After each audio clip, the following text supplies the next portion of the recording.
have about the effects of low gravity. We know a lot about, where's my clicker here?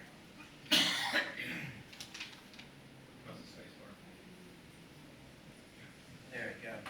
We know a lot about the effects of how life uses 1G on Earth, and that's really the right way to look at it. Life uses gravity to keep our bodies functioning and regulating the blood pumping, the fluids, doing everything. But we know very little about low gravity. We know nothing about low gravity. We know some about how life copes with zero gravity on the space station. And we've had, on ISS 20 years, people have been on ISS continually. We had the 1 year in space experiment, and that showed some some troubling long-term effects on chromosomes and so forth, eye damage and things like that. But we didn't learn anything about low gravity when on the moon. We were just focused on keeping the astronauts healthy. So what we really have is just 2 data points, which perhaps on South Park they expressed once on their underpants gnome thing, where we have 2 data points and a total unknown, and that's what we've got to learn. Now, one mistake that we made was we've had ISS for 19 years. Never once did we start raising generations of rats in 0G, or put a bunch of mice into a centrifuge, maybe a 10-foot centrifuge or something, and have them live out their life in that, approximating lunar or Martian gravity. We never did that. We should have, and that would have given us information about how gestation, growth, and so forth, so that whenever we do have humans on having babies on the moon and Mars, we'll know whether it's something that could be greatly troubling or not. Will they grow up and never be able to go to Earth? Will they be able to adapt and, just as astronauts returning to Earth, eventually regain their muscle and bone density? Will they gain that? These are all the great unknowns, and the moon is our laboratory to find these answers, since we haven't done it on ISS. And so starting in 2024, we'll once again have humans on the moon living in 16G. And that's going to be also our lab for learning the lessons on the moon and then going to Mars and being able to learn and colonize both of those, hopefully without great side effects. Let's see. One way that we've discussed is, of course, using centrifuges. If you, wait a minute, is this the right one? Yeah, there we go. Year in space, and so in 2001, you saw centrifuges in space. You watched the movie The Martian, and you saw centrifuges in space. And on the moon, they might look a little bit different, maybe a little bit more like the gravitron ride. You'll see it at space camp and at amusement parks. And you get spun around at 3 Gs, and you turn your head and you move, and you're going But this may be how humanity lives and copes on other worlds. And it may be that everybody's going to have to be doing this every day for an hour or something, or more. Again, the moon's going to be our lab for this. Do we need an hour, 3 hours, 6 hours? Nobody knows. It's all absolute guesswork and extrapolation.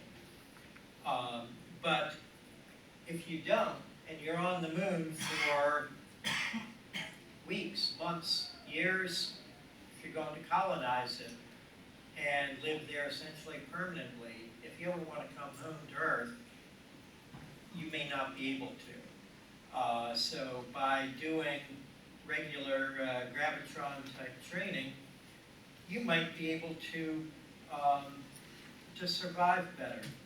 Now, Doug did an experiment on using the gravitron, doing sedentary type tasks, eating, lifting weights, listening to music.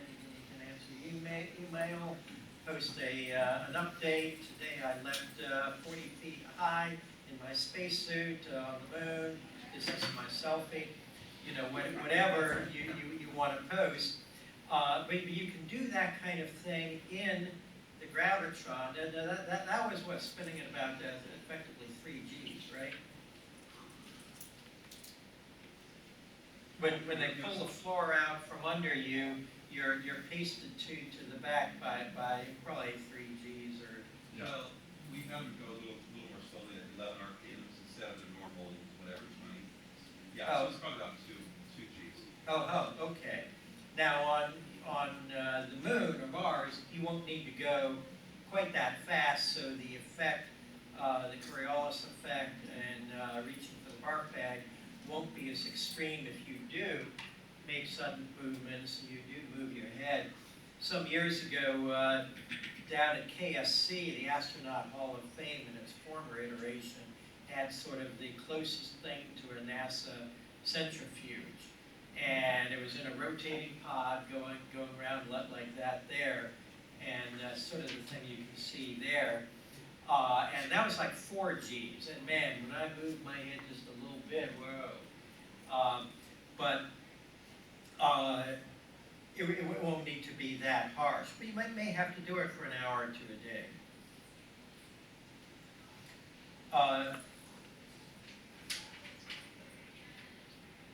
So an indoor centrifuge can be built using lightweight carbon fiber trusses, and as you see here, a rotating, swiveling pod that you'll be in so that the weight is not going back like you're accelerating in a jet plane or landing on a Soyuz, but rather going straight down your feet as to simulate the gravity. That's how you got to be there on the moon and Mars, so that all that weight's going down through your feet. Now, will you need to exercise in that 1 G, or can you exercise the way the astronauts do with bungee cords and so forth, and treadmills? Again, bungee corded down so you don't float away. Well, on ISS you need to, probably not on the moon. Or will you need to actually be on the treadmill while you are spinning? We don't know. Again, 2 data points, and you can only guess at the third. The physiological benefits of a centrifuge can include, and this is sort of a comparison between fluid distribution and on the moon and Earth. But what happens is the hydrostatic pressure. When you walk and you're exercising, your legs will swell up a bit. So if you go to buy shoes, go in the afternoon when your feet have swollen up some, not in the morning. But on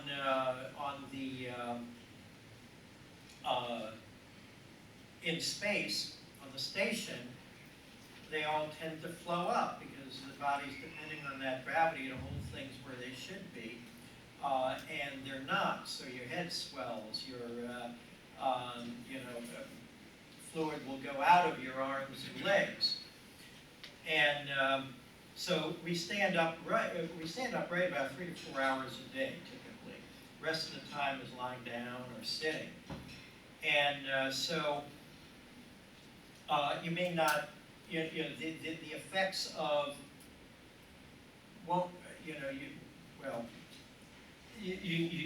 the effects of sleeping won't be quite as pronounced in low gravity as they are in zero gravity. You'll have a little bit of force there. You can also use weighted and elastic clothing to help you. You go around in a lead jacket or something, and that might help you have a little more strength. So on centrifuges, that may be the vital component of permanent lunar and Martian colonies. The big question would be, if you don't, and maybe there'll be people out there who create colonies and they don't have centrifuges, would such extraterrestrial humans raised without some sort of artificial gravity end up looking like fictional aliens? Gray skin because they're getting no sun, exposure, swollen head, huge eyes, spindly limbs. Would Earthlings welcome them home or ward them off as possibly alien invaders? We don't know, but we'll be learning starting in 24 a lot more about this. So then going on to habitats. You got to live somewhere, and a great deal of work's already being done by NASA and Bigelow and many others about how are you going to live on another world.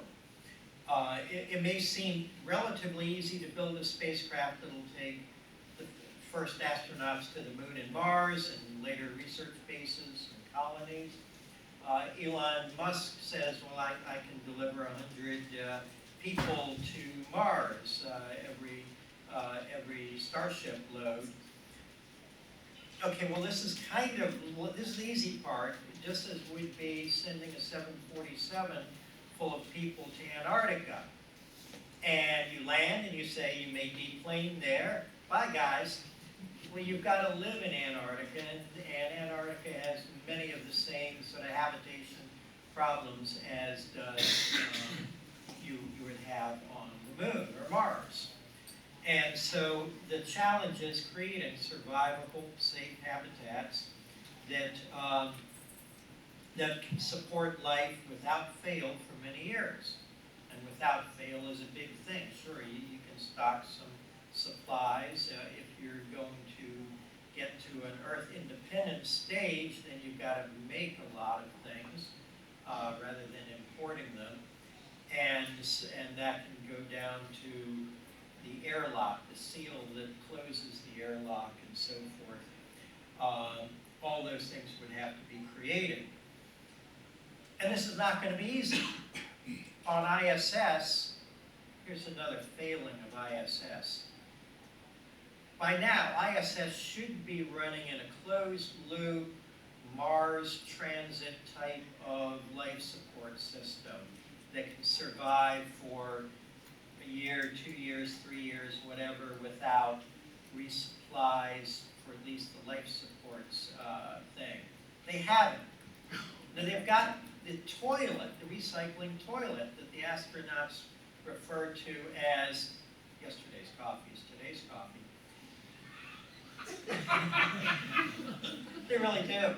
But that's not 100% reliable. And so when you've got a small colony or just a few people on a research base that's there for a few years, or you've got an Earth-independent colony of hundreds and eventually thousands of people, your stuff's got to work really reliably and be really easy to repair, because otherwise your Earth independence and your expedition expansion may come to a quick end.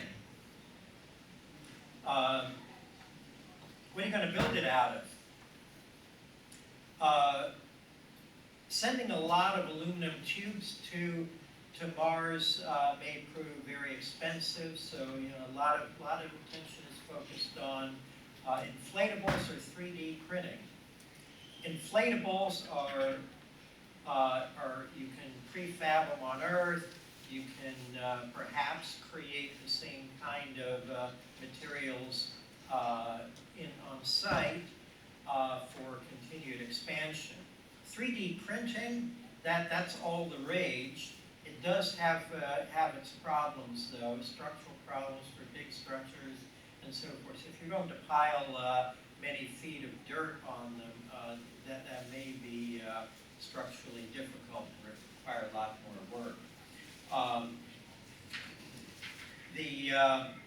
And advantages of 3D habitats is you don't have to ship as much materials from Earth.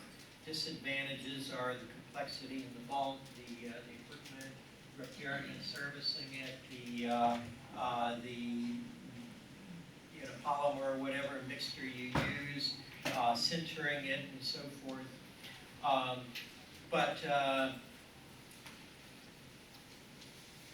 So that would take us to looking at inflatables. Bigelow is most famous for inflatable habitats, and perhaps there'll be others. The safety is unparalleled. It's ready to use. We have Beam, the little one, on ISS at the moment, and it's holding air just fine. These things are made out of many layers. If you've ever been in a Zodiac boat, one of these inflatable things going over rapids and rocks and the worst seas, they're designed to be as strong as anything. And if you have a hole in them, then ripstop material is not going to pop like a balloon. And so you can make inflatables in many sizes, as we see on Earth. On the moon, it might look physically a little bit more like this flat top, instead of like a round thing. There'd be tough to pile dirt on top of. Make it more like an air mattress, so it's got like tethers every so often to keep it flat. Then you can pile dirt on it as high as you want, and it's not going to slough off. About 11 centimeters of regular shielding can protect against most solar particle events, but you could start with that, but then keep shoveling dirt on top. And if people want exercise, they can go out and just shovel dirt, or you can have robots do it. And they may enjoy it. You got to get outside sometime. And you can also put an inflatable inside a lava tube cave for further protection against radiation and micrometeorites and so forth.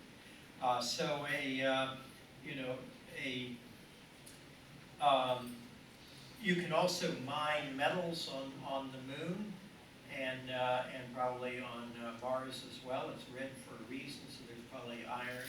And so you can eventually, for long-term Earth independence, create your own habitats and expansion.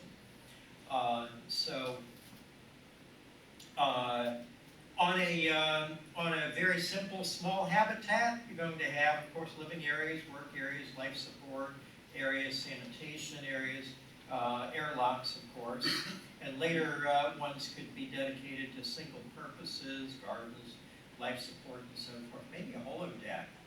It's probably closer than we think. And you would need a large amount of real estate in that for your centrifuge. But when you turn off the centrifuge, you've got a great big recreation dome there.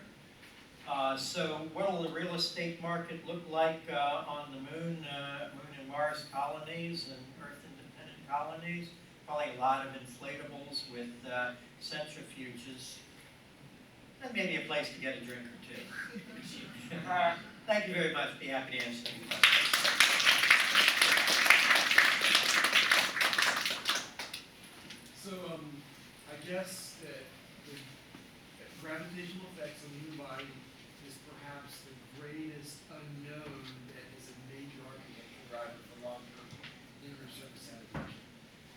up. So We therefore, just, what would you recommend, what do you think are the most important things that we should do to make it not be an unknown? What would you bring to that research program? well, starting in 24, we're going to start learning these things. And this time, the amount of instrumentation you can attach to a human is remarkable. So everything that we've learned on ISS, we'll be able to learn those same kinds of things, down to changes in chromosomes, bone density loss, and so forth. So you start with 2024, NASA projecting to be a short mission, 7 days or something, and then eventually within a few years we'll be up to a month, a few months, and you'll be starting to get the real data of the bone loss, and so forth. And we can hopefully take mice there and rats and get those experiments for gestation and growth and so forth before the first couple has children on the moon or Mars, and we find out potentially in very troubling ways what happens. And we can learn remediation, just like they learn. You go to ISS, and they're working 3 or 4 hours a day on a treadmill and lifting weights and so forth. And we'll learn how much of that do you need. Half of what they're doing on ISS, a quarter, just as much. Again, that's our lab. We'll learn. So, Yeah, I've long suggested marmosets, which are small self-reactive monkeys, which live in small colonies, would be almost perfect for, because they are primates, and we really want to know, can primates gestate and raise to adulthood? They're young. It's a critical issue. As far as the muscle testing, remember the Skylab and how they were able to run around sure. in a chamber? So on the moon or Mars, you can make a chip chamber with a floor that's at an angle. And theoretically, they should be at the right diameter. The diameter is critical. Because you want to have the centrifugal force be matched correctly to maintain the pressure against the surface. And they can run around and jog or run in that space. And also on the moon and Mars, you can make larger, higher structures. You can do jumping and running and stuff that will actually produce a significant amount of stress on your bones rather than just gently walking around. Well, that's a good idea, and something we will see eventually is like organized sports on the moon. People will be flying around with little wings. They'll be doing 40-foot basketball hoops and things like that. That'll be fun stuff, but it'll also be very good exercise. Anyone else? Two things. One is a lot of people have been talking about lava tubes for habitats on the moon. There seems to be some good arguments for that. And another one is, especially with the temperature swings in various environments, has there been a lot of looking into, the pressure changes, ideal gas law. As the temperature goes up, the pressure in the tank goes up, and these stresses over many years, especially if you're at the equator where the temperature changes from 400 Kelvin, which is like 100 degrees C, down to very cold temperatures. So Right. I think there's some large challenges, especially for the inflatables, to deal with the dust as well. Sure. Environment. Dust is huge. Also, the temperature swings. You put a lot of your habitat down in a lava tube cave. It'll be maybe one NASA person was telling me about maybe minus 20 C. And so it's like a cave on Earth, 50 degrees year round. So then you don't have that 400-degree swing day-night and all the thermal stresses that produces. You can certainly, if you're on the surface but buried under 6 feet of regolith, then you can certainly bury your fuel tanks even deeper and so forth to keep those stresses less. Dust is going to be huge. If you breathe moon dust, you're going to get asbestos-like things. If you breathe Mars dust, you're gonna get perchlorates, which will take you out of the game real quick. One last question. Yeah. Could you pull up that slide that shows unknown health effects, the curve, gravity and health effects? I'm Bruce McKenzie, and I'd like to encourage everybody to say their name when they ask questions. Let's get to know each other. I'm thinking that there would be multiple curves, like you might have one curve for your muscle tone, a different curve for your immune system, a different curve for your heart muscle. Oh, totally agree, yeah, yeah. So, and right around right around 1 gravity, if you go slightly more or less than 1 gravity, I'm hoping there'll be very little change. Like, I can put on a backpack and still walk with little change, and people can gain and lose weight. So I'm hoping it's pretty flat, as at least with cardiovascular. And interesting point with elderly people, maybe there's an improvement because their heart doesn't have to push as much blood. Their heart doesn't have to work as hard pushing blood around, so it might actually go above 100% if you're, say, over 80%. Yeah, well, that's I'm an sorry, over interesting 80%. thing that get a bunch of people like this together. I was chatting with somebody over lunch about exactly that. If you take elderly people into space, they'll be, like they've taken 20 years off, they'll be able to move a lot easier, but then also their, bone loss, muscle loss will accelerate. So they may feel great and be able to run around like they could as a youth, and their faces will puff up a bit, getting rid of the wrinkles, which alone would attract many, but it may be a very fast deterioration unless they're pumping iron in the centrifuge too.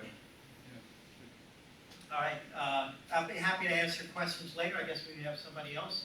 Yes, but you have a duty here. Okay, so you actually hit the grand prize. So we got habitat and reproduction. All right. Okay, address that. Okay, sufficient gravity. Sufficient gravity. Okay, habitat's going to provide your air pressure. Got to have air. And with all the regolith covering, you have some temperature control. Where's the beer cart? Definitely radiation protection. Oh, yeah. Okay, so we're getting there. We've got a few left.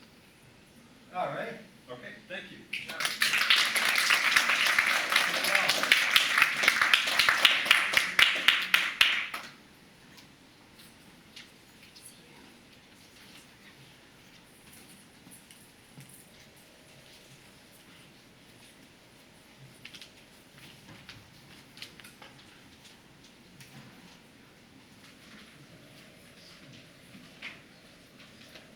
Okay, our next speaker, Alex Landecker, he's going to be tackling the topic of children, family, population growth. He is sort of interesting. He's graduated from the United States Air Force Academy. All right. And he served for 7 years as an Air Force space operator. Now, how cool is that? And during that time, he worked with both space launch and recovery as an instructor and as a space tactics specialist. And then he later transitioned to combat search and rescue and currently serves as a helicopter pilot, actually there at Kennedy Space Center. Is that right? Patrick Air Force Base, just down there. Oh, okay. Okay. But you live in Connecticut. I do. Okay. Okay. And he completed his master's in public health in 2014, his PhD in human sexuality. His research focused on actually human sexuality and reproduction factors in off-Earth environments. So this fits right in. And looking at long-term colonization, so exactly on this topic. He's published as well in life support systems for spacecraft and extraterrestrial habitats. And so I'd like to welcome you, Alex. First time at ISDC, is that right? Yes, this is my first time. Okay. Welcome.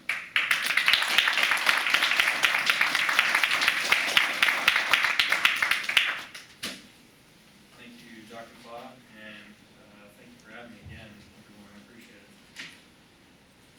Okay, so as the good doctor mentioned, I'm going to be covering children, family, and population growth.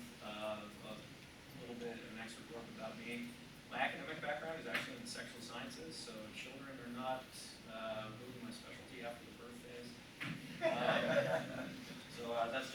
to keep in consideration, if you end up sounding like that babysitter of some kind. Here's what we're going to be going over. I'll talk a little bit about initial crew being composed of couples as a theory. There have been sort of different camps on that idea. Challenges to reproduction in off-Earth environments. We have, the ever-present challenges of radiation levels being much higher, as well as microgravity levels. Infertility versus pregnancy. We don't really want infertility to creep in on us as we expand out into the solar system. But we also have the issue of not wanting to get pregnant and have babies in situations where it may be very detrimental to the health of the mother and the child. And then we'll continue on to talk about artificial gravity for gestation and childhood. Art already actually touched on that pretty well as the potential for the first child born off Earth and social environment for children growing up in a habitat such as one that we've been discussing, or perhaps being on the moon. Okay, reasons for Earth Independence. Dr. Klein, I don't believe you actually presented today, but this slide is taken from a presentation that Dr. Klein has given in the past, and talks about all these different reasons: reducing costs, increasing security, ensuring survival of the human species, and the biosphere. I underline that one because sex and reproduction has the most to do with ensuring our survival off-world. It is sort of that keystone ability that we have not really accomplished as much research as we need to this point, but it is absolutely critical to attaining that goal.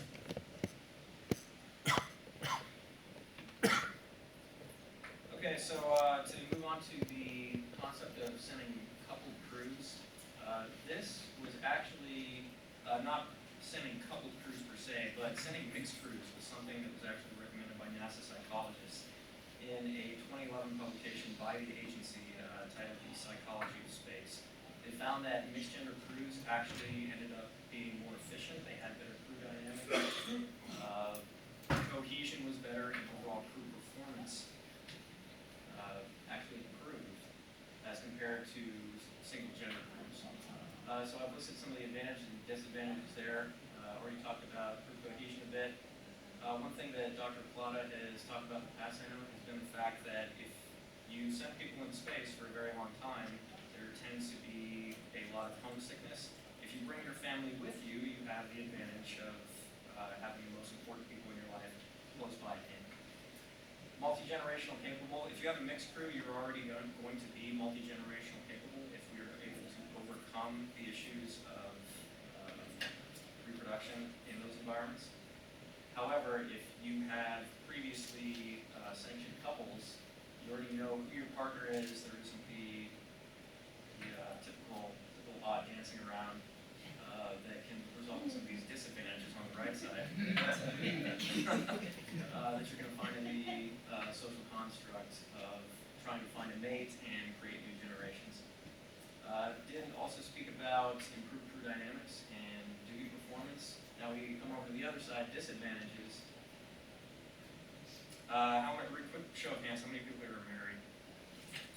Okay, and how many people here, you don't have to raise your hand, but just think about it to yourself, have ever seen your spouse interact with somebody else, somebody even close to you, somebody that you work with, or that they work with, that they see on a regular basis, and kind of raise your eyebrow and wondered, what is that other person thinking, what are they up to? So there's always the unfortunate possibility of affairs. We are humans, human beings. Astronauts are still human beings. They still have human nature. Anybody remember the unfortunate incident back in 2007? We had an astronaut, a NASA astronaut, drive across the country to attack another astronaut's lover out of jealousy. Okay, so I'm not going to name names, but yeah, that actually led to a revamp of astronauts' code of conduct by NASA after that occurred. Because it is actually against NASA policy for astronauts to be dating each other. You can also ask Mark Lee and Jan Davis.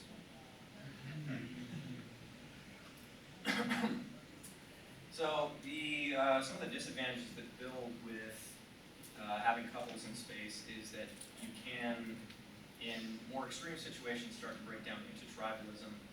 For whatever reason, my spouse doesn't like his spouse, and now we can't be friends. It starts to create divisions. This is seen in a lot of social groups, but it can have a much more profound impact when you're talking about micro-societies.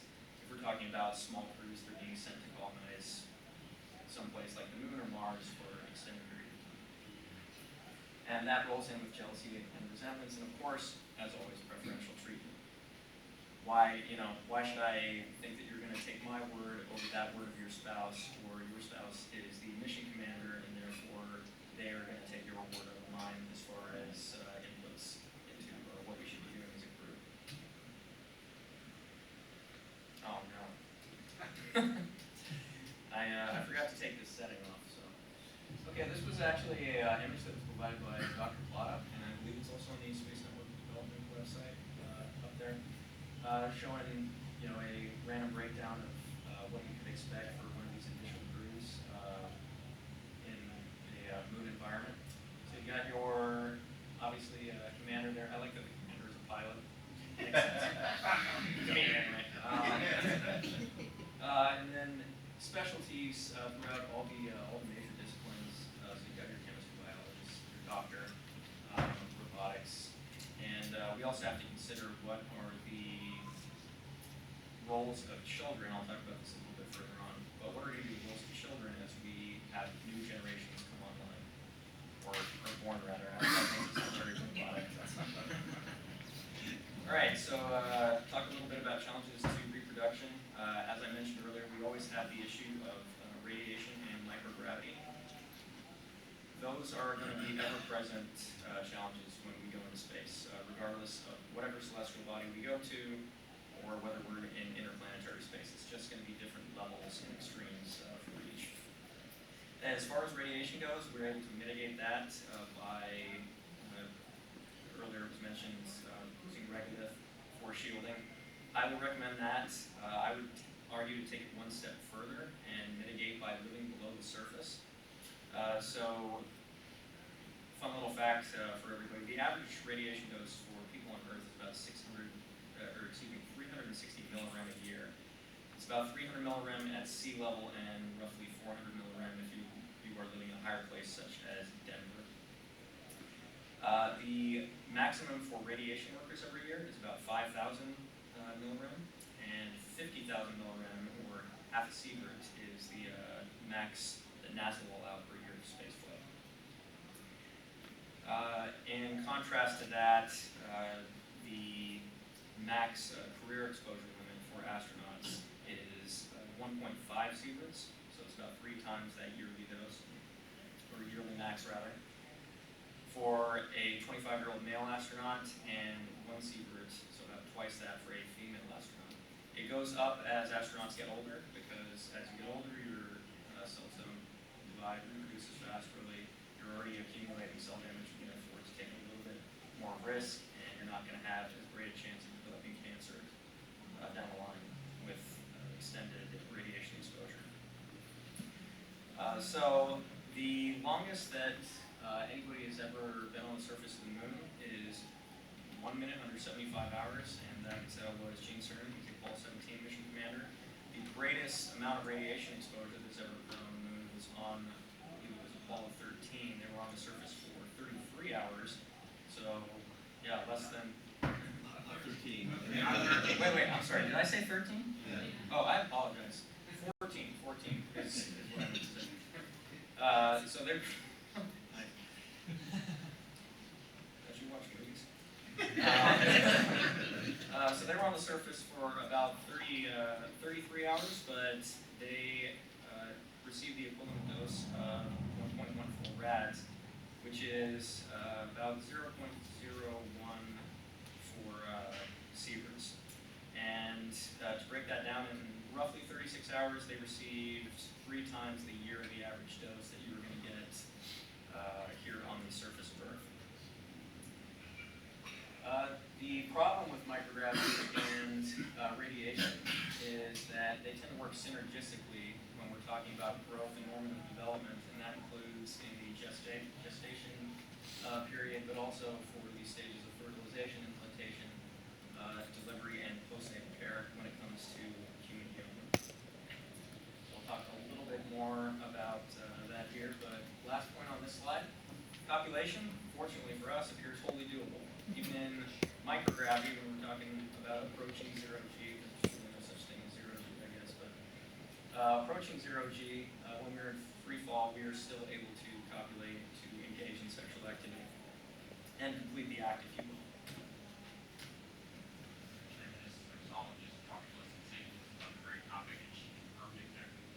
Yep.